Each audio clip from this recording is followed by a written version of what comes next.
Olá, olá, olá, eu sou o Tadeu Rodrigues, esse é o podcast literário Rabiscos. Tudo bom, Jéssica Balmino? Tudo bem com você?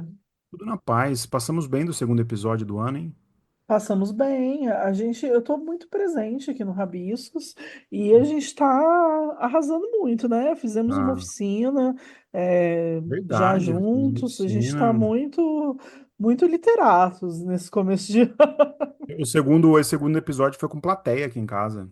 Pô, eu adoro episódios com plateia. Eu acho que a gente tem que fazer mais vezes. Temos. Vamos convidar quem quiser ouvir, então, o segundo episódio do ano, que foi ao ar a semana passada, sobre Tropicália, política e desbunde na TV, que é um querido amigo nosso, que é economista, comunicador também. Ele fez um puta trabalho de pesquisa, é, fazendo os comparativos do ano de 68, 69, Gilberto Gil, Caetano Veloso, falando da Tropicália. Fizemos um paralelo também com Ainda Estou Aqui, do livro e do filme, né? Foi muito legal o episódio. Então, quem quiser, quem não ouviu, quiser voltar lá depois desse episódio, vale muito a pena ouvir. E se você tá ouvindo a gente Recomendo pelo muito. Spotify, dê as 5 estrelinhas lá pra gente. Se estiver ouvindo pelo Deezer ou pelo Amazon Podcast, salva também, que ajuda o algoritmo a entregar e chegar mais longe. É, um breve recado aqui, a gente está de volta com o Clube de Conto da Editora Reformatório, uma parceria Editora Reformatório Rabiscos. Quem quiser participar, basta entrar em contato com o Reformatório e se inscrever, é gratuito, ganha o conto e na última segunda do mês a gente bate um papo com o autor ou com a autora do conto. É isso, Jé, tem serviço seu também, né? Tenho serviço, eu quero convidar todos para se inscreverem na oficina Escrever o Corpo, que eu vou ministrar a partir do dia 4 de fevereiro no Instituto Caminhos da Palavra, que é um instituto que foi aberto pelo Henrique Rodrigues recentemente, depois dele ter lançado o Prêmio Caminhos. As aulas são online, elas ficam gravadas, tem certificado de conclusão, e a gente vai falar um pouco sobre como o corpo se insere nas histórias, né? Então, como narrar uma história guardada no corpo, como a gente se confronta aí com os próprios monstros, como dá para ser celebrativo a partir da palavra e da literatura, entre outras coisas. E vou deixar um serviço: quem estiver ouvindo esse episódio e entrar em contato, pode ser por qualquer canal, pode ser na DM, pode ser. De qualquer forma, ganha um cupom de desconto para se Olha inscrever no só. curso. Então, fica essa dica, tá? Só vale para ouvintes aí. Então, você que está aí ouvindo, ganha um cupom de desconto. É só dar um salve em mim que eu libero esse cupom, beleza? E espero que vocês venham para a oficina, porque tá muito massa. É uma oficina que eu já fiz em outros espaços e tudo mais, e tem sido bem gostoso de praticar essa oficina. Então, fica o convite. Muito bom. Quem que tá na cozinha do Rabiscos hoje? Faça as honras da casa, Jéssica. Ai, meu Deus, eu tô emocionada, porque é uma pessoa que eu tenho muita troca e eu não conheço pessoalmente ainda, mas agora eu quero muito conhecer, porque eu tô obcecada pelo livro e tô, assim, honradíssima que tá aqui com a gente no nosso podcast, que é o Fred de Giacomo, que é jornalista formado pela Unesp de Bauru. E está lançando aí, né? Está em processo de lançamento com o livro Gambé, pela editora Companhia das Letras, e a gente vai bater esse papo aqui. Ele já foi apontado por um jornal alemão como um integrante da nova geração de escritores brasileiros que estaria revolucionando a literatura no Hemisfério Sul. Então não é pouca coisa, né? Ele também é autor do Desamparo, que saiu pela editora Reformatório, e a gente está aí, o livro dele foi finalista do Prêmio Oceanos em 2024, e a gente vai bater um papo aqui sobre essa obra que tem tudo para ser um clássico aí. Opa, Muito salve, bom, Ah, e salve. o seja Fred foi meu bem-vinda. editor no UOL, vale lembrar Ah, disso. e Olha pô, só. que honra. Jéssica Tadeu, obrigado pelo convite. Obrigado por Obrigadão estar pelo aqui. papo, cara. A gente estava Legal falando fazer. em off aqui, eu com a Jéssica, tanto que seu livro nossa, é bom de ler, é uma história, um romance histórico, né, que explora aí as complexas relações humanas, sociais. É, é um romance de época e a história do Gambé vai se misturando a outras histórias que a gente vê tão viva também no dia de hoje, o coronelismo, o autoritarismo, a crueldade, né? O Gambé, que era uma pessoa com sonhos e de repente se viu num bando, né? E personagens jovens também entrando e aquele sistema sendo obedecido, o personagem do promotor, que é um personagem que está sempre junto. Enfim, é um romance muito rico e é um romance que, sei lá, eu acho que vai voar muito, assim, sabe? Eu queria começar o papo te entendendo, né? Eu sei que é uma continuidade do livro Desamparo, mas qual que foi o momento, a ideia inicial que deu vida ao personagem tão complexo, né, Gambé? Queria que você falasse um pouco pra gente. Legal. Bom, já que você falou do Desamparo, acho que vale esses 5 minutos, né? Assim, eu gosto de escrever, sei lá, desde que eu sou moleque, aquela coisa, gosto de ler e tal, era muito nerd, então jogava mal futebol, era difícil ser escolhido, acabei sobrando os livros, né? É um clássico de escritor que não é muito popular na adolescência. Mas assim, eu tinha escrito um livro de contos já pela Patois, e quando eu comecei a pensar num romance, eu falei, cara, eu queria escrever alguma coisa que, assim, pudesse ser, entre aspas, né, aquela ambição única, que só eu poderia escrever. E eu lembro que eu tinha trabalhado no roteiro de uma entrevista com o Drauzio Varela, e o Drauzio Varela costumava falar assim, se você não é um Tolstói nem um Dostoiévski, escreva uma coisa que só você pode escrever. E no caso, ele teve, tipo assim, a sorte, digamos, de ser o médico do Carandiru, né? Inclusive, na época que teve o massacre do Carandiru. Então, assim, a sorte e o azar, né? Mas digamos assim, ele era testemunha de uma coisa muito íntima. E, assim, era uma visão muito íntima porque ele estava lá conversando com as pessoas que estavam encarceradas sobre DSTs, né? Sobre a vida pessoal e tal. E eu falei, cara, mas o que eu posso falar que só eu sei? E aí eu pensei em Penápolis, que é minha cidade, porque é uma cidade muito pequena, assim, tem 60 mil habitantes. Ela é longe demais das capitais, como dizia a música, né? Assim, ela está 500 quilômetros de São Paulo, ela está 700 quilômetros do litoral. Ela é mais perto de Mato Grosso do Sul do que da capital São Paulo, assim. E a gente não aprende nada sobre a história da nossa cidade na escola, né? Todo mundo, a gente tem uma, não sei como está hoje, né? Eu tenho 41 anos, mas assim, a educação era muito padronizada. Você aprendia descobrimento do Brasil, descobrimento entre aspas, né? Escravidão, tal, Princesa Isabel. Então, tipo, a gente falava que existiam os índios coroados em Penápolis. Cara, isso obviamente não era o nome de uma etnia indígena, né? Então eu fui pesquisar, eram os caingangues, na verdade. Coroado é um termo pejorativo, assim como índio e tal. E, e eu comecei a descobrir um monte de história muito interessante. E aí disso nasceu o Desamparo. Só que o Desamparo, quando eu escrevi, ele ficou gigantesco, cara. E foi assim, eu pesquisei, só vou desligar aqui o WhatsApp, para não interferir no nosso papo. O Desamparo, eu pesquisei, pesquisei, pesquisei, pesquisei. Lá na minha cidade tem um museu histórico, tem um museu do folclore. Alguma boa alma gravou os pioneiros da cidade, os primeiros caipiras que moraram lá. Assim, tem uma gravação de áudio passaram para um CD, eu fiquei ouvindo aquilo lá, tal. Mas chegou uma hora que eu falei, vou escrever a história e pum, a história baixou, assim. Parecia, meus avós eram kardecistas, né? Parecia que tinha baixado ali mesmo que eu tinha sido médium, né? E aí ficou gigantesco. E quando eu mostrei pro Marcelo Nocelli, se for do Clube de Contos da Reformatória, né? Um abraço, Marcelo Nocelli. Falou, mano, é muito bom. Eu tinha ganhado um edital, o edital da cidade de São Paulo para publicação de livros. Era tipo o prêmio que tem do estado, só que da cidade É de o São Paulo. PROAC? Tipo um Vai. PROAC municipal. Mas ele só existiu por 2 vezes. Chamava edital para publicação de livros da cidade de São Paulo. Ah, Mas legal. infelizmente só teve 2 edições. Hum. E, e aí o Marcelo falou, só que, cara, é gigantesco, assim, tipo, para um livro de autor estreante, é até cara, né, lançar livro muito grande, assim. E aí a gente começou a trabalhar na edição do livro e, sei lá, saiu 25% do livro caiu fora, assim. E o Desamparo não é um livro tão pequeno, deve ter 250 páginas, eu acho. Então, tinha umas 50 páginas ali a mais que sobraram. Dei toda essa volta para falar o quê? Dessas 50 páginas, tinha toda a história de um cara que existiu de verdade, que chamava Tenente Galinha. O Tenente Galinha, que é uma mistura que eu falo de Capitão Nascimento com Jair Bolsonaro, e é um personagem real, assim, daí tem um livro-reportagem que existe sobre ele, tem matéria no jornal sobre ele. Como ele era o branco da tropa, né, ele era o chefe, era o cara branco, a vida dele é muito mais documentada que dos outros. Então, a história do Gambé surge disso, assim, tinha sobrado uma história muito boa, que estava muito grande, ela não era diretamente ligada com a história principal do Desamparo, e aí, quando eu tive um tempo, eu comecei a trabalhar na história dessa tropa. Então, a história surge com o anti-herói, né? Com o vilão da história, que é o Tenente Galinha. E a partir daí eu crio o Gambé. Que tinha, só para encerrar essa primeira pergunta, que tinha muito a ver com o momento que a gente estava vivendo, né? Porque eu começo a escrever em 2019.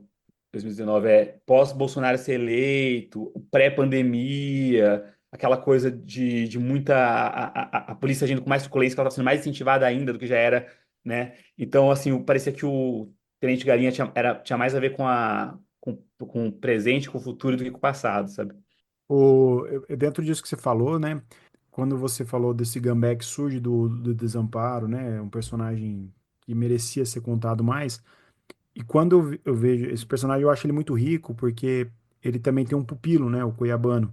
E Sim, isso, eu já imagino uma história, outro spin-off com o Cuiabano, por exemplo. Porque é aquele momento que parece que ele está falando com a própria consciência, a sensação que eu tenho. Parece, às vezes eu sinto que ele está falando com a consciência dele mais rejuvenescida, que, nossa, parece que dá chance ainda de salvar ele, a chance que eu não tive, talvez. Eu tive essa sensação.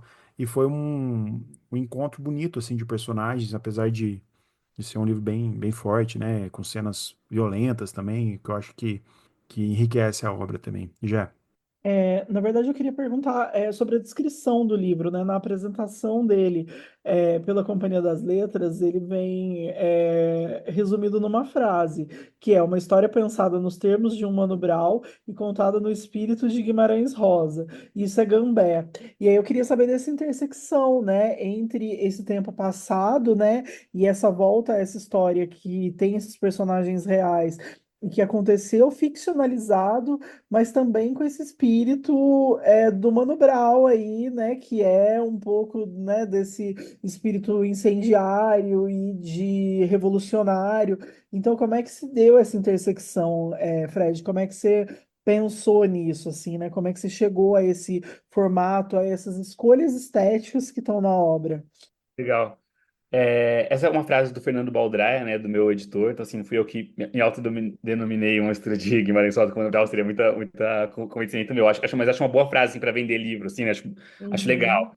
E eu acho que primeiro tem uma explicação do Baldraia, né? O Baldraia é um editor da Companhia das Letras, também um intelectual negro, né, de uhum, Osasco, né, que tem doutorado, mas ao mesmo tempo era um grande fã de rap. Então, assim, ele tá com um pé na rua, um pé na universidade. E ele achou interessante, quando ele leu, ele falou, cara, seu livro me lembrou... Duas pessoas leram meu livro, o Ricardo Tepperman, que é um cara mais antigo da Companhia das Letras, sim, mas conheço ele. Ele também é do hip hop, né? bem, fez um mestrado em hip hop, Uhum, que se associou muito com o Guimarães Rosa, e o Baldrack falou, puta, tem um negócio de Mano Brown aí. Eu falei, puta, realmente tem, eu tenho essa influência. Ele achou muito interessante, ele acha que o Mano Brown tem que ser mais valorizado como um intelectual, o Mano Brown, assim, como uma uhum, influência literária. Ele falou, cara, o cara chegou num moleque em Penápolis, assim. Não é, assim, ele botou aí não só por um certo folclore, ele botou porque ele fala, cara, olha, uhum, esse cara fez uma obra que marcou escritor, que nos anos 90 escritores estão escrevendo livros hoje, né? E marcou e influenciou seu ponto de vista, né? E eu acho assim, essa é a explicação do Baldraia, né, a explicação oficial. Agora, eu consumi as duas obras bastante, assim, ouvi, acho que até conheci Racionais antes, assim, 96, antes na época do Raio X Brasil, assim, fim de semana no parque e Homem na Estrada. E eu lembro que de ouvir você fica, caraca, porque era isso, principalmente o Mano Brown, dos três, ele cria narrativas que te prendem, né? Você colocava o ouvido na caixa de som e uhum, ficava ouvindo uma história que parecia um conto, assim, né? Na época, acho que eu nem tinha sim. referência depois do Rubem Fonseca, mas depois me lembraria os contos do Rubem Fonseca, assim, sabe? E tinha um jeito de narrar. Tem até uma coisa, se você reparar, o Gambé começa com flashback, né? Ele começa com Sim. assassinato, depois explica o assassinato. O Sobrevivendo no Inferno tem isso, assim, tô ouvindo alguém me chamar, começa com os tiros, a pessoa morre, depois vai contar toda a história da pessoa do Uhum, Ina tal, e termina. Então, assim, tem uma influência realmente literária, eu acho, do Mano Brown na minha obra, e tem essa influência de como ele fala da violência, como ele fala da polícia, né? Então, por isso que acho que um jeito de pensar tem um jeito de pensar o Brasil também, que eu acho que ele uhum. influencia. E aí o Guimarães, eu descobri um pouco depois, que eu acho que também ninguém lê Guimarães com 13 anos de idade, 12 anos, né? Quando conheci o Racionais, tinha que ser muito Era cult. muito nerd. Assim, eu até li assim no ensino médio que tinha que ler, era obrigado, acho que eu ler para estar passando no vestibular, mas com 12 anos não. E aí, quando eu descobri ele, tinha alguma coisa que me atraía. Eu lembro que eu não consegui ler o Grande Sertão, assim, eu peguei o Grande Sertão, nossa, não dá para ler, com adolescente, e li as primeiras histórias. Depois fui percebendo que aquele negócio não era só uma linguagem inventária que falava, ah, ele é o Joyce brasileiro. Tem uma coisa do Joyce brasileiro, mas assim, ele pegava o que ele ouvia, né? Do interior de Minas Gerais, do norte de Minas.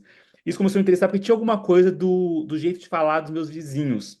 Então, acho que tinha uma coisa, era muito intelectual, mas tinha uma oralidade. Eu acho que isso tem a ver com o Mano Brown também, sabe? Que assim, é oralidade, mas é profundo, sabe? Então os dois se cruzaram. E aí, você continua essa pergunta e fala assim: como que isso é uma coisa antiga, mas é uma coisa do presente.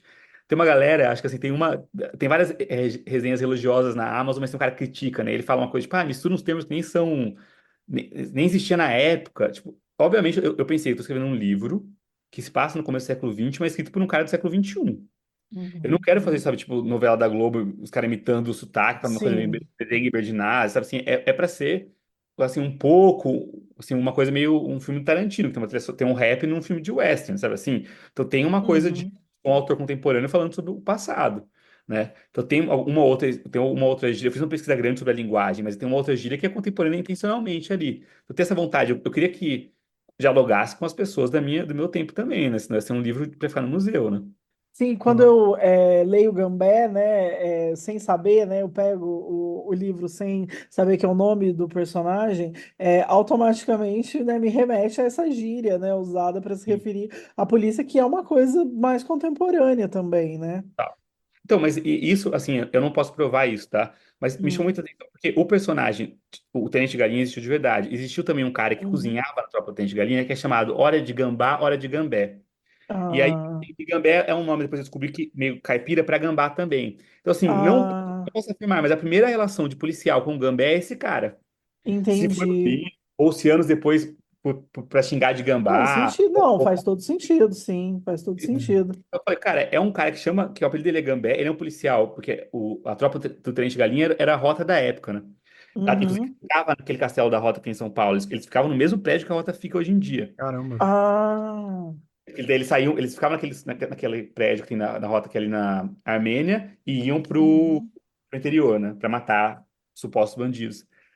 Então, acho que tem uma conexão, colocar no título isso, e também optar, porque eu não sabia se era gambá ou o gambé de verdade. As duas versões, eu falei, puta, é gambé, cara, porque Uhum. é o que a Jéssica percebeu, é a gíria pra policial, né?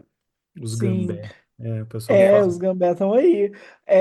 Ô Fred, eu queria que você falasse um pouquinho também sobre essa paisagem do sertão, né? Essa paisagem de Velho Oeste que o livro traz, assim, e que quando a gente pensa essa paisagem, a gente tende muito, né, de uma maneira até preconceituosa, a associar com o Nordeste do país, e a gente raramente associa por exemplo, com o Oeste Paulista, né?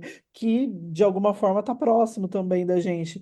E aí eu queria que você falasse um pouco desse lugar, né? Desse sertão, e se puder também fazer esse comparativo com o sertão do Guimarães Rosa, né? Assim, o que aproxima, o que distancia esses dois lugares, essas duas narrativas que se passam nesse ambiente, assim, a ambientação me cativa muito, me prende muito. Massa. Eu acho que é um pouco assim, né, dessa história, da minha relação com o interior e com esse sertão paulista, é um pouco, acho que um pouco como o Mangue Beach foi para Recife, que ele pega uma coisa que no começo é muito ruim. Às vezes os caras pegam um mangue que era meio sujo, urubu, e Uhum, transforma num negócio muito cool, né? No uhum, começo, cara, eu achava uma merda morar em Penápolis. Eu tinha uma banda de punk lá que tinha uma música que falava Não Nasci Pra Essa Cidade. Porque a verdade é que, assim, era um monte de cana-de-açúcar, era uma região que era cerrado, basicamente, porque ali você pega uma transição da Mata Atlântica para o Cerrado, então, mas eles mataram tudo para virar pasto, primeiro para virar café, depois cana, depois pasto, né, com cana, e tinha poucos espaços de natureza. Eu lembro que quem me conhece, assim, fala, você é do interior, vamos lá numa cachoeira. Tinha uma ou outra, mas não era aquela coisa, sabe, do interior próximo de São Paulo, acho que aí no sul de Minas, acho que tem umas áreas que são mais bonitas também, uhum. né? Quando eu conheço Sim, Porto, é bem bonito aqui.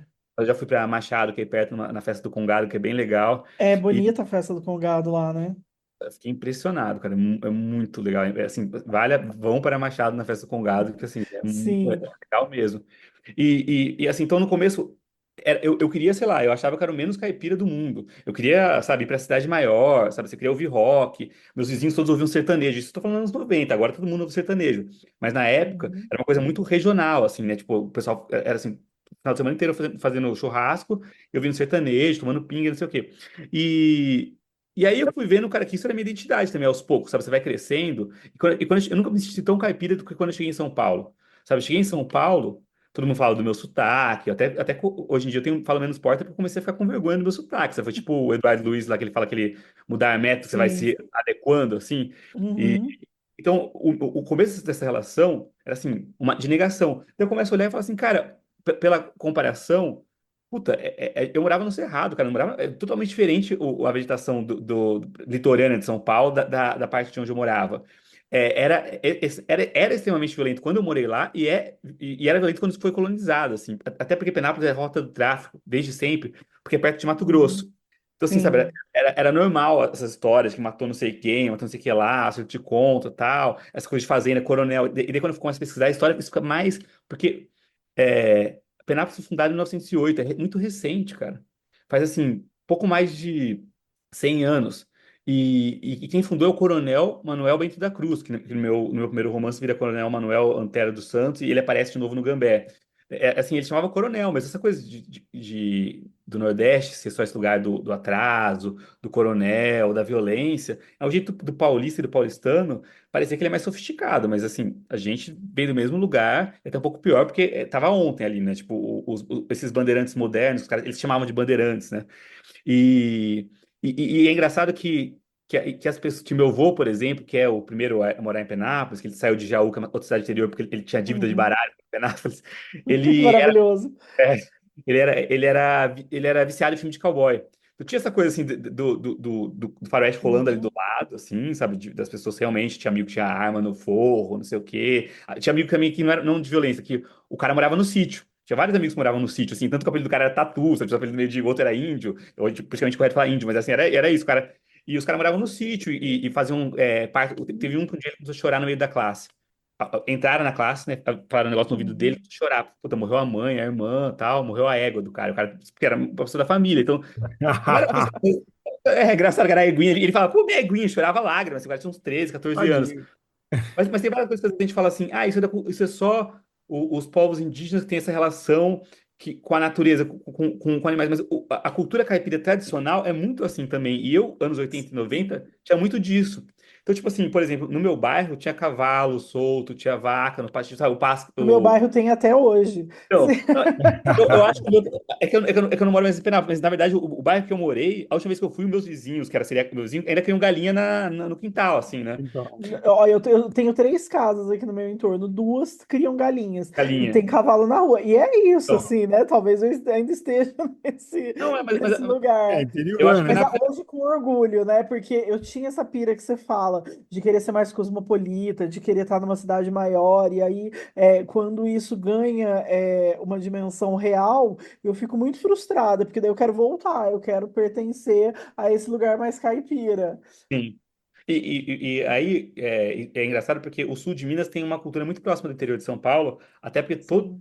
assim, a gente, sul de Minas, isso eu comecei a pesquisar, né? São Paulo, Centro-Oeste, o oeste do Paraná, acho que um, um pedacinho do norte do Brasil, era tudo paulistânia que eles chamavam, que era as terras que foram Ah, invadidas pelos bandeirantes. Então tem uma uhum, cultura geral meio parecida, assim, depois vai sendo Parecido. dividido. O norte, então, né, o norte do Guimarães, ele tem alguma diferença porque ele já é a Minas perto da Bahia, então tem um pouco da influência nordestina. Mas o sul de Minas é muito uhum, parecido com São Paulo e foi tudo uma grande coisa, uma época, né? Foi colonizado então, assim, provavelmente, pelo que eu lembro dos meus amigos de Machado, de Pouso Alegre, de Poços de Caldas, Penápolis tinha muito em comum, assim como Maringá e Londrina, né? É, uhum. A gente e está eu muito lembro. longe de BH, por exemplo, né? Muito longe. Sim, a nossa referência está muito mais centrada em São Paulo e no interior de São Paulo do que em BH, né, por exemplo. Tanto os caras aí torcem para Palmeiras, né? Ou o time Corinthians, Paulo, sim. Corinthians, do né? Rio, né? Então era muito, muito próximo, assim. E aí eu acho que eu mergulhei nessa coisa. Por um tempo eu virei monotemático, eu só falava dessa paulistânia, comecei a pesquisar qual a culinária caipira, e coisas que eu já se lembrava. Sabe? Meu avô fazia paçoca de carne, porque ele morou em Goiás, né? Esse meu avô baiano, mas morou Ai, em que Goiás. delícia. Aí fazendo pilão. Aí, tipo, sabe, você descobre que minha mãe falava de ter comido formiga quando ela era pequena, não sei onde. Aí você vê que formiga. Daí Uhum, eu comecei a pesquisar tudo isso, entender. E eu acho que em relação ao Guimarães, ao Sertão do Guimarães, eu aprendi basicamente com ele esse negócio de misturar a oralidade, de ler com o ouvido. Então, assim, de começar a lembrar as coisas dos vizinhos, eu lembro de passar o carroceiro vendendo miúdo numa charrete no meu bairro, umas coisas, sabe assim? E com a literatura que eu estava lendo, porque daí também é isso, porque, Jéssica, você falou uma coisa interessante, né, que você também queria fazer isso. Mas eu acho que mesmo que a gente uhum. volte, estando em São Paulo ou voltando, a gente também pode ser caipira e cosmopolita, sabe? Que isso que o Mangue Beat ensina, né? A parabólica enfiada Sim. na baba, sabe? O Uhum, Guimarães é isso na época dele, que é um pouco modernismo, né? Que você é o cara do norte de Minas que lia Joyce também, e tudo bem, sabe assim, você vai misturar um pouco ali. E eu acho que o dele eu tirei essa coisa de poder misturar referências do que eu estava lendo de literatura, do mundo, com a fala do vizinho, a fala da avó, assim, sabe? E eu acho que é uma que a paisagem também é árida, só que o dele começa a ir para um agreste, e a gente ainda tá ainda no cerrado, mas ele uhum. pega cerrado, vira e mexe ele fala o cerradão, né? Então tem uma coisa do cerrado nas duas literaturas também. E, tipo, eu sou suspeito que eu amo Guimarães Rosa, eu acho o Grande Sertão um dos melhores livros que tem, e eu realmente li muito. E quando fala prosa aparece com ele, eu só me sinto elogiado, assim, mesmo que seja, que acho que é uma cópia. Eu acho que a Ah, oralidade é muito próxima mesmo, assim, eu falei isso até antes, depois que eu vi que tinha esse comentário. uhum, E é interessante você falar, porque eu também morei em cidades menores que Poços também, né? Morei aqui no interior de Minas. E Onde? eu morei em Camanducaia, morei em Campanha, morei em Monte Sião, tudo cidadezinha de Ah, 10, Monte... 15. eu tenho um amigo de Monte Sião também. Ah, é? Tadeu Quem é? tava Ele lá hoje, por isso que ele atrasou Tava um lá hoje, pouco. inclusive. tava em Monte Sião, sério, ele chama Renato É. Bueno. Ele Ah, virou jornalista também. Isso que eu vou falar, a Unesp tinha muita gente dos sim, eu conheço os interiores. irmãos dele. Eu acho que Pode ele ser, foi jornalista em jornal grande, né? Não sei onde, eu acho que sim. Eu trabalhou no conheço seu. ele, que legal. Mas aí, Ele, eu ele, tenho ele, ele essa. atirava. Velho Oeste Paulista. Antes do Bolsonaro, ele praticava tiro, eu lembro. Eu acho que o pai dele era do clube de tiro, lá de Isso. Borda da Mata, com uma cidadinha lá perto. É isso É isso. aí, é isso aí. A Borda da irmã Mata dele, a já é Minas, Marília. né? É É. Minas, né? Borda da Mata é Monte Sião Minas. é Minas também, não é? É, Condição é. pertinho. É. É. Eu lembro dele, eu lembro do Renato, a irmã Cara, dele, minha amiga, até a Marília. a irmã Legal. dele depois namorou com um cara que publicou o livro pela. Olha que um dia, né? Que publicou o livro pela Patual, Fábio, mas nem sei se essa é uma história pra gente ter contado. Mundo Assim, pequeno, né? e, Mas isso para falar que quando você tá no interior e você toca também em temas universais, né? Aquele negócio de sair da ilha também, né? Porque sim, você equilibra esses dois pontos, essas duas dimensões. E eu queria ouvir você de um ponto específico, assim, porque você tem cenas muito violentas no livro, né? E, e você mescla com a poesia, com essa oralidade que você falou também, né? Que você tem muito forte, que é muito fácil de entender, que é uma oralidade poética também, né? Eu gosto muito dos diálogos, né? Eu leio o livro em voz alta, né? Porque eu leio com a minha companheira, ela lê comigo. Então eu leio em legal. voz alta e é fácil, então, me ouvir lendo e fazer parte disso. E a gente tem alguns problemas. Aqui no Rabisco a gente já falou sobre isso, sobre alguns autores, autoras que vão tratar da violência, que parece que é algo mais proposital, colocado para ser violento e sem um Sim. propósito inerente à história, né? Ou uma violência que acontece por conta da própria natureza da história que você está contando, como que você faz. Como que você vê essa construção, Fred? Que eu acho que você faz muito bem, tanto os diálogos quanto as narrativas violentas que tem, né? Que são violências muito pesadas, né? Vou falar primeiro da narrativa violenta, depois dos diálogos. Eu acho que a narrativa, boa pergunta, chama boa questão, e foi muito pensada, assim. É, primeiro, assim, eu acho que eu não gostaria de escrever sobre violência, na verdade, né? Acho que, assim, puta, cara, a gente não escolhe onde a gente nasce, nasci no Brasil, um país extremamente violento, né?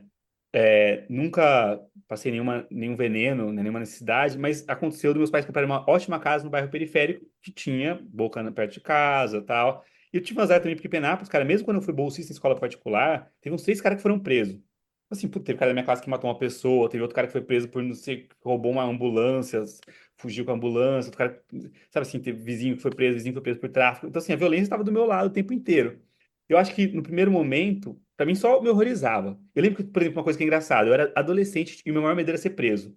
Eu lembro que eu via a história de cadeia e falava, nossa senhora, eu lembro que tinha um negócio de se você tiver curso superior, você não fica na cela com um monte de coisa. Até pai falava, tem que fazer curso superior. Eu lembro quando eu e meu irmão se formou, a gente falou, ufa, agora não se for preso, sabe? Tinha uma coisa assim, pô, eu não acho isso natural, entendeu? Isso aí é coisa de nascer no Brasil, ter morado num bairro que era considerado periférico e tal. E daí você começa a acostumar. E eu acho que no primeiro momento, assim, primeiro, eu não queria falar de violência. A violência, primeiro, ela me choca. E depois você começa a ter um contato com uma violência daí mais estética, acho que você tá falando, que é um pouco, tipo, Tarantino. Aí você acha um pouco legal, assim. Você fala assim, já que a violência existe, puta, então vamos se divertir com a violência. Quando eu acho que eu fui escrever, eu já estava numa outra fase. Eu tinha tido contato com a violência, tinha tido contato com a violência estética, eu estava me questionando isso. Mas, por exemplo, eu me deparei com a história do Tenente Galinha. O que eu queria fazer? Contar a história da minha cidade. A história da minha cidade é brutalmente violenta. Aí, pensando no desamparo. Cara, os caras chacinaram. tinha 2.500 caingangues na região. Em 9 anos sobraram 250. Sobraram 10%. Os caras mataram 90% das pessoas. Assim, eu não vou contar isso. Tinha uma outra etnia da região que chamava Otixavante. Não existe mais nenhum. Tem até um vídeo. A última Otixavante é muito triste. Ela conversando com um gravador.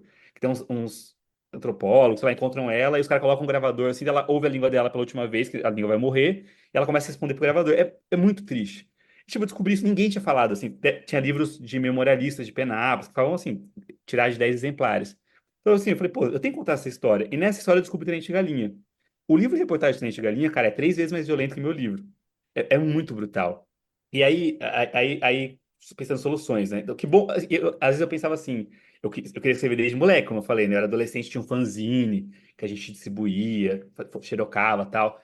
Eu falava, eu queria ter publicado o livro com 20 anos. Às vezes eu vejo gente nova, assim, a minha amiga Monique Mal chegou hoje a Jabuti novinha e tal. Eu fico, pô, mas que bom que eu não publiquei livro muito louco, porque eu sou um idiota.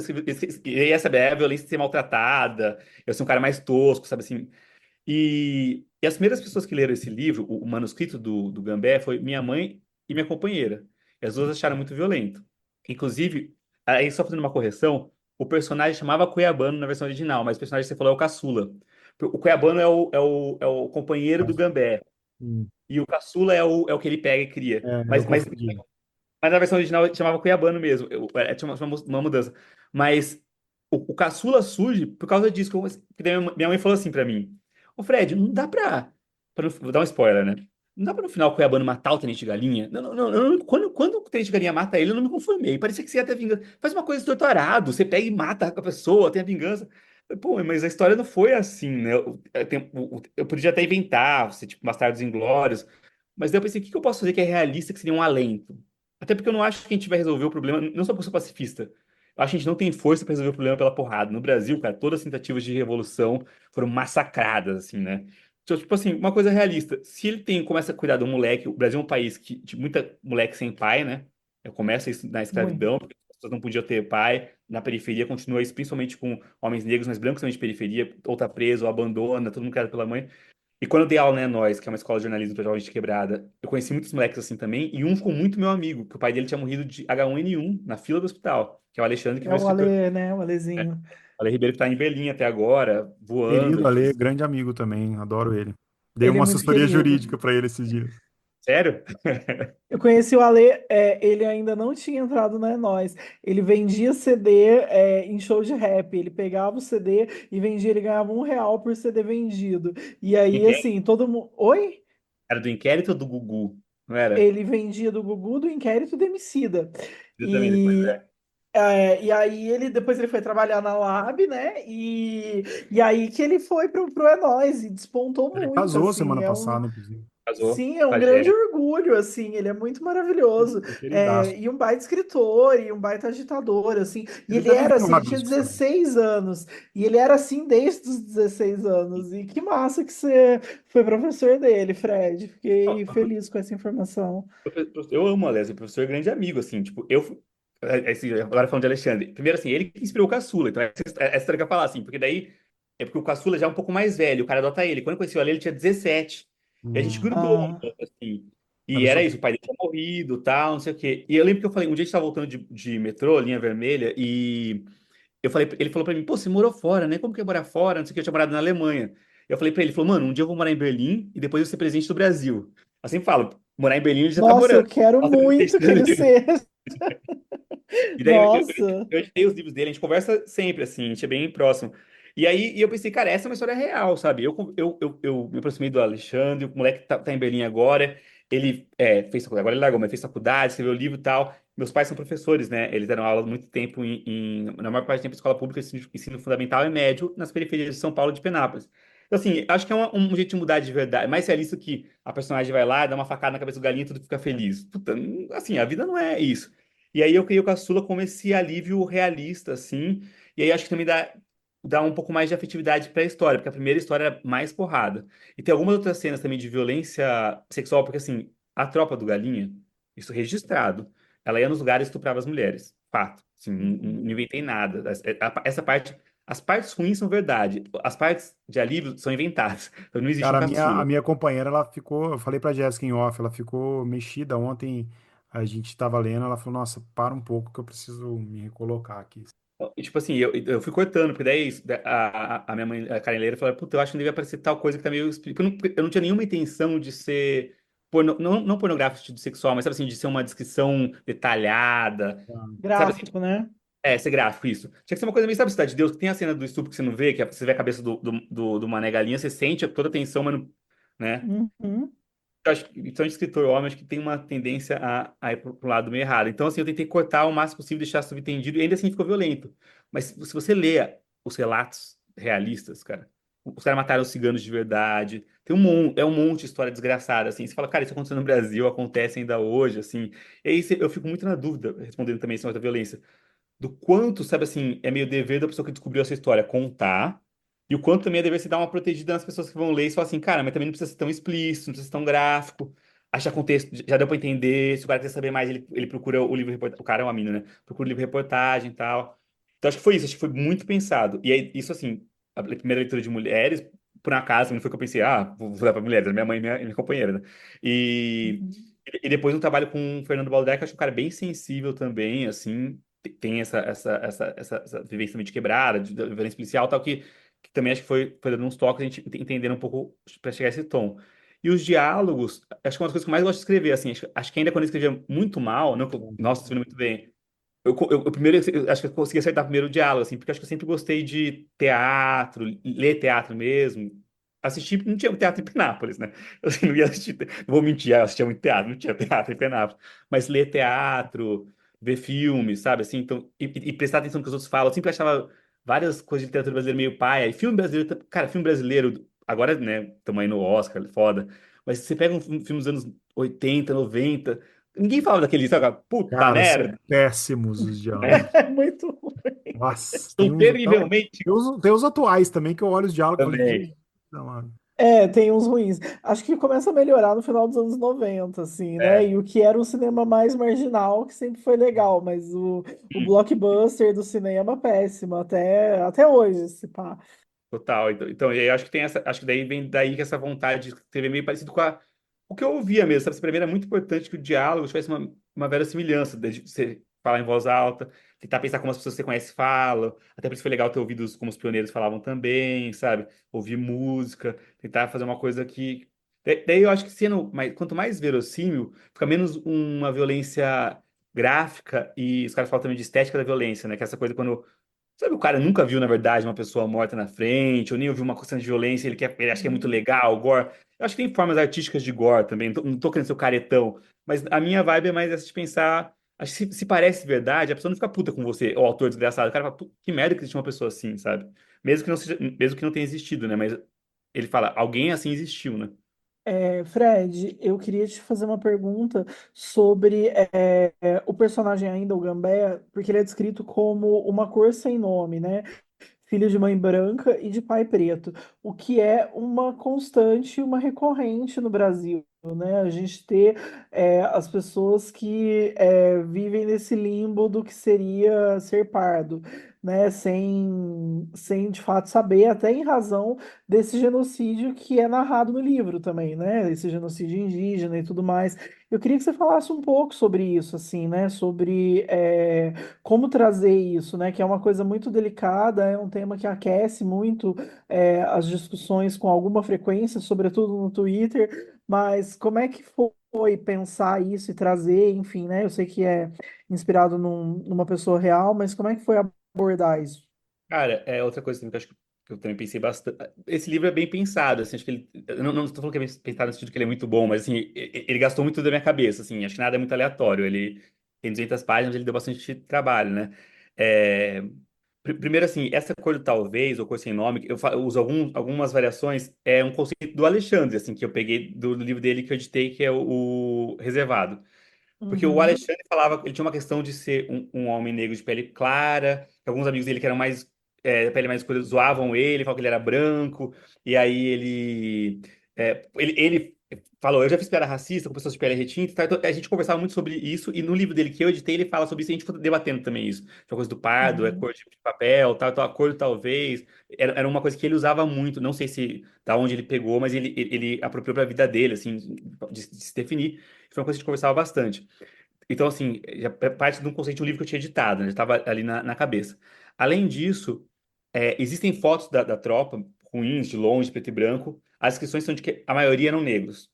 Quando você vê as fotos, as pessoas parecem um homem negro de pele clara, pardos, né? Então, assim, Uhum, o Gambé, especificamente, ninguém falou, o Gambé era pardo, mas assim, tinham pessoas mais retintas e pessoas mais pardas. Provavelmente ele era pardo. E não tem o background, a história de background dele, não existe, assim. A única coisa que eu achei é um texto falando uhum, que ele foi cozinheiro, tal, uma coisa assim. Então eu dei a história pro Gambé, pro meu avô, esse avô baiano, né? Que uhum, era um cara que tinha ascendência africana, indígena e branca. E que tinha pele parda clara. Então, assim, ele, o Alexandre e a realidade histórica que se impõe vão formar a personalidade do Gambé. E meu avô era um cara que falava assim, ele não se considerava negro. Só que ele falava, eu uhum, sofri muito racismo, ele falava, vocês são muito racismo quando eu cheguei em São Paulo, isso há muito tempo atrás. Mas era porque ele era baiano, ele achava, entendeu? Mas as pessoas reconheciam ele antes, ele era entendi. toda uma coisa assim. Só que, cara, o meu avô, assim, ele morreu com 94 anos, eu não vou fazer conta agora, em 2022, mas ele é dos anos 30, né? Tipo, cara, assim, Uhum, consciência racial, e aí ele casou com uma mulher branca, mas é meio isso, assim, essa parte do Gambé, meu avô foi realmente vaqueiro, alfaiate, não sei o que, toda a parte da infância do Gambé, menos a parte que entra a polícia, eu peguei do meu avô, assim, sabe, pra contar essa história. E eu acho que é uhum, uma história muito, eu acho que é uma situação muito brasileira, como você falou, e uma situação muito da paulistânia, porque a paulistânia tem uma presença negra menor porque ela é invadida, em boa parte, tem uma parte que é dos bandeiras logo no começo, eles escravizam uhum, primeiro os indígenas, né? E segundo, no uhum, começo do século XX, final do século XIX, pós-abolição. Então tem muitas pessoas, por exemplo, no meu bairro, Vila São João, tinha muita gente negra de pele parda. Diferente, por exemplo, de uhum, algumas partes de Minas ou do Rio de Janeiro, que as pessoas são mais retintas e tal, né? E daí as pessoas sim. chamavam de moreno, e não tinha, sabe, era uma outra Uhum, discussão, assim, sabe? É, Acho que grande parte dos meus amigos de bairro passavam por essa questão, só que naquela época, sem problema, assim, não problema, não fosse ruim, mas ninguém nem pensava nisso. Tinha essa ideia que o movimento negro trouxe de unificar, né, pretos e pardos, não tinha chegado na periferia de Penápolis, sabe? Então acho que essas vivências foram ajudando a criar o Gambé. E aí, também depois eu fui ler um pouquinho de teoria também para me ajudar. E assim, eu não escolho, você não escolhe editor, né? Chega na Companhia das Letras e não manda em porra uhum. nenhuma, né? A maior editora do Brasil. Né? Tive a sorte, de novo, acho que de Fernando Baldac, que é um cara negro, chegar e falar algumas coisas, e ele, puta, acho que isso aqui, né? Se é um autor branco, acho que isso aqui, você podia mexer aqui, mexer ali e tal. Teve algumas coisas que foi bom também ter esse editor aí pra pensar. Muito bom. Nossa, Eu acho demais. que quem ouviu Adeu. o episódio ficou com vontade de ler o livro, né, Gé? Nossa, eu Ah, não tenho dúvida disso. É. Eu queria só te fazer mais uma pergunta, Fred. Eu queria que você falasse um pouco do realismo mágico, assim, né? pô. Desse encontro que Uhum. também é tão presente, tão marcado no livro, e que eu acho que, pelo menos para mim, né, enquanto leitora ali dele, enriquece muito. Então, e a gente está num momento aí quente também, né, pro realismo mágico, então eu queria te ouvir um pouco sobre isso. Cara, é assim, eu acho que o realismo mágico, ele é que nem a coisa do Guimarães Rosa, que entra do jeito mais da oralidade e da intelectualidade. Eu adoro os escritores do realismo fantástico, mágico, assim. Puta, o Guimarães é considerado, né, aqui no Brasil, que ele tem um lado, o Jorge Amado também, mas assim, o Gabriel Garcia Marques, o Senhor de Solidão influenciou muito o Desamparo, mas não só. O primeiro livro que eu li foi Relatos de um Náufrago, que é o livro dele mais realista, muito bom, o livro que me marcou muito, assim. Eu amo Borges, muito. Tem uma coisa, todos os meus livros têm geralmente uma carta, um apêndice, uma coisa como se fosse uma coisa realista. No final desse tem tipo é tudo mentira, as pessoas acham que é verdade, assim, sabe? No primeiro eu falo assim, esse livro foi psicografado numa sessão espírita, e tal, tal, tal, tal. As pessoas, nossa, Fred, que foda, seu livro foi feito numa sessão espírita. Não, eu inventei, sabe? Mas essa coisa, o Borges sempre brinca com a realidade. A Ana Maria Gonçalves faz isso também no Defeito de Cor. Tem uns documentos misturados, sabe? Você não sabe o que é verdade e o que é mentira. Eu adoro isso. E o Juan Rulfo também, que você vê o Pedro Páramo. Acho que esses três, assim, latino-americanos são uma influência muito grande para mim. Mas eu também acho que é um jeito da gente contar, vocês também que são do sul de Minas, contar a vida. Principalmente os mais velhos, assim. Tipo, os meus avós paternos são kardecistas. Cara, eles acreditam em espírito. eu não acredito mais que eles morreram. Bom, se a gente levar em conta, eles estão aqui também, né? Mas assim, meus avós faziam o evangelho lá toda semana, falava com o Espírito toda semana, assim, entendeu? Não era assim, ah, não, aquela pessoa atrasada. Não, meus avós estavam falando com o Espírito dos mortos toda semana ali, né? O meu outro vô, que foi o que se endividou e perdeu tudo e foi para Penápolis, ele era pra ele ter tido uma vida boa se não fosse jogador de baralho, porque ele era médico. Ele sempre contava uma história que ele falou que ele tava numa noite chovendo, assim, e chegou um cara muito feio, chamou ele pra cuidar de uma pessoa que tava muito mal num sítio. Ele falou, não, depois eu vou, tá de madrugada. Ele, você precisa ir agora, você precisa ir agora. Ele, não, depois eu vou, você precisa ir agora. Tá bom, eu vou lá.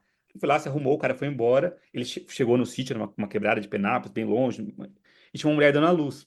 Ele fez o parto da mulher e tal, e falaram, como que você descobriu isso aqui, né? Ah, o fulano de tal, assim, com uma cicatriz na cara. Ela, mas esse cara morreu faz 10 anos. Eu, tipo assim, meu avô falava isso sério. Tipo, eu falei, "Puta, mãe, mas era Uhum. zoeira, não é sério." Pra ele, teve uma aparição que chamou ele fez o parto. Uhum. Entendeu? Então, assim, então acho que tem a influência literária do realismo mágico, de fato, assim, de outras magias, tipo do Kafka. Eu acho legal as coisas do conto de fada, tá? O Alice no País das Maravilhas, sabe? Uhum. Foi a Ana Maria Gonçalves também. Mas tem uma Sim. coisa, assim, sabe, do jeito que as pessoas contavam a história na minha cidade, meio de fazer simpatia, de pagar promessa, de não sei o quê. Não é só uma coisa assim, tipo, o intelectual distante, vendo com esse povo. Mas, cara, eram meus avós, entendeu? Meus amigos. Tinha uma coisa assim de Penápolis que vai entrando na linguagem. E eu acho que isso também te ajuda para criar metáforas, porque o Gambé é um homem pardo, ele fala sobre a violência policial, ele fala sobre racismo, mas ele também fala sobre as minhas questões. Quando eu falo de um homem que perde o braço direito, o testículo e o ouvido direito, ele perde parte da masculinidade dele, que é a masculinidade dele mais agressiva. Ele não quer estar matando as pessoas, estuprando, e de repente ele perde o saco e a mão direita. E daí, eu sempre falo, cara, se você é homem, hétero e não tá em crise, está errado. Eu também tô em pedaço tentando achar meu jeito certo. Eu não tô falando que eu tô certo, né? Eu tô falando que assim, eu tô em processo como ele. Se é meio errado, assim, tomara que a nova geração, como caçula, seja melhor do que eu. Eu tenho dois filhos, né, que eu acho que me ajudaram bastante a ser uma pessoa um pouquinho melhor. Mas, assim, eu acho que o Gambé também é uma metáfora. Então, o realismo mágico, ele te ajuda a criar metáforas. Acho que o conto de fada, o mito, ele faz as coisas serem um pouco mais universais. Então, assim, talvez, graças a Deus, a gente não tenha mais racismo e violência policial no mundo daqui a 1000 anos. Mas sempre vai ter alguém sofrendo uma crise existencial que pode se identificar com uma metáfora de um cara partido ao meio, entendeu? Então, acho que essas metáforas da magia, elas às vezes podem ser um pouco mais poderosas que só o retrato dos fatos, assim. Muito Nossa, que bom, bonito, né? Respondeu muito muito bonito, poeticamente. É, poeticamente. gostei muito. Obrigada. Eu acho Quero ver o que que elas acham as perguntas, pô. ah, Ah, eu adorei. Agora eu tô ansiosíssima para concluir o livro, mas que bom, assim, uma leitura tão rica já no começo do ano. Tô bem eu feliz com isso, tô feliz bem feliz com também. Fiquei ela. muito feliz com esse papo, viu, Fred? Eu quero dizer que a casa é sua quando tiver mais livros, quando tiver ideias de pauta aí. Muito bom. Você é uma pessoa que eu aprendi a admirar, assim, e quando a gente conhece o escritor pela obra e depois, né, podendo trocar ideia, que é a vantagem do mundo moderno, isso ajuda muito a estreitar laços e descobrir semelhanças e valores também. Obrigado, viu? Obrigado pelo papo. Sim, Queria um sempre dia para bem-vindo, mande posse. sugestões. Venha para posse. Venha para Aí a Poços, gente por grava um favor, venha. Rabiscos presencial. Sim, Especial, pô. presencial é sempre mais gostoso, porque daí a gente bebe, a gente faz comida, é sempre mais bagunçado, mas é mais gostoso. Então, vem assim. Vamos fazer o nosso instante, Tadeu, para antes de Vamos, encerrar? vamos. Então, Fred, a gente tem um quadro aqui que a gente deixa uma indicação de livro que a gente está lendo, ou um livro que não sai da nossa estante, que está nos acompanhando ali sempre. E aí, nossos ouvintes querem saber o que tem na sua estante. Porra, eu leio muita coisa ao mesmo tempo, né? Mas eu acho que eu li esse mês o Caminhando com os Mortos, da Micheline Verunchik. Ah, legal. Quero ler. Bom. Eu até vou falar uma coisa, assim, fazendo uma propaganda do meu e para fazer do dela. Vocês viram aí, o Tadeu e a Jéssica falaram que o Gambé é legal. Eu acho que o Gambé, ele é um pouco difícil no começo, tem que você pegar. Ele não é difícil, ele é oral tal, mas ele tem uma linguagem caipira, uma violência que no começo talvez assuste. Eu acho que Caminhando com os Mortos da Micheline também tem isso. As primeiras, sei lá, Uhum. 10 páginas são mais densas. E depois, cara, você entra na história aí também, a Micheline bate pesado, né? Porque ela fala Ah, das Sim. arrasa, né? Eu sou muito fã dela. mas eu acho ela muito boa. Ele ganhou o prêmio Oceanos agora. Eu acho que eu li, como eu fiz reportagem com ela, eu acho que eu li quase tudo, pelo menos prosa assim, dela, os romances eu li tudo. Mas o Caminhando com os Mortos é muito bom. É, da Micheline, e eu tô. Esse eu li no mês, esse mês. Estou lendo o Mudar a Método do Eduardo Luiz, que eu falei agora, da Luiz, eu não sei. Ah, sim, maravilhoso. Que é bem legal, assim, ele é um escritor do hype, mas eu acho que vale o hype, assim, ele tem uma linguagem mais simples, mais direta, fluida, só que é um livro muito interessante sobre questões de classe, né, e daí a gente estava falando assim, de se adaptar o sotaque, né, ele também é do norte da França, acho que tem uma coisa que o Brasil, se você não fala a linguagem das capitais do litorâneas ali, do Sudeste, você fica meio fora das rodas culturais. O Eduardo Sim, Luiz fala de um jeito muito legal, isso assim, sabe assim, contando a história dele e tal, como você tem que fazer um processo de adaptação. Eu não sei vocês, mas eu com certeza, por pouco que eu consegui entrar, eu mudei muito, assim, sabe? Se eu fosse ver de como eu era, assim, de Fred, talvez não tivesse mudado tanto. Então, é um livro que acho que interessa também pro Brasil, assim, e esse é bem fácil, bem rápido de ler, assim, Mudar Então, Método. eu vou ler o dele agora, esse eu ainda não Quem li, o Matou Meu Mudar Pai, ele é um Método. livro que a gente vai ler pro É clube. o Quem Matou Meu Pai. A É, a gente tá gente vai lendo ler pro nosso agora pro clube clubinho de de leitura, leitura. nossa. Eu li ele já e ele é muito bom. Eu fiquei bem feliz com ele. Então, É, um e hype quero que ler o vale a Mudar Método porque todo mundo elogia muito, dizem que é o melhor. É. Então, tá na minha lista aqui O próprio de Eduardo falou leitura na Flip, também. né, que o pessoal perguntou qual livro começar, ele numa das respostas ele fala isso, começar pelo Mudar Método. A gente cara, começou pelo Quem Matou Meu Pai, por quê, então? É verdade. é menor, é A menor. gente é rebelde, revolucionário, anarquista. Ah, entendi. Muito anarquia, pro. E, e vocês são parceiros do clube do conto, vira e mexe, usam contos do livro Geração 2010, Sertão é o Mundo, que eu ajudei a Usa organizar. mesmo, acho que foi uns três É, já. é um livro também, para quem quiser conhecer mais literatura contemporânea, daí tem autores que se consagraram já. Maravilhoso esse livro, eu sou apaixonado nele. Tem uma galera que está ainda na caminhada, então acho que tem muita gente legal, assim. Nossa, conseguiu juntar um time de peso nesse livro. É que foi um pouquinho antes de todo mundo estourar, assim, então ainda dava. Agora eu acho que é O mais Zelo fala difícil. isso.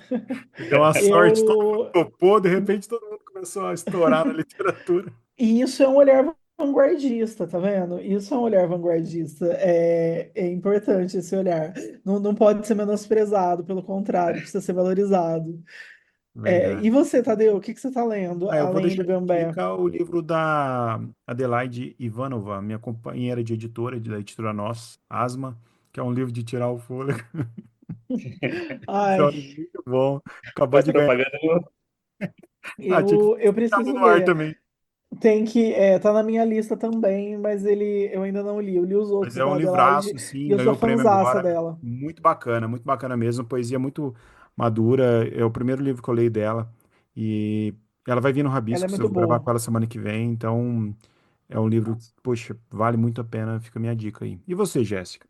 Ó, eu vou deixar uma dica que eu peguei num podcast sobre livros que estavam indicando ele. E aí eu fiquei muito curiosa, fui ler e eu gostei muito. Chama Parque Modelo, é do Peu Araújo.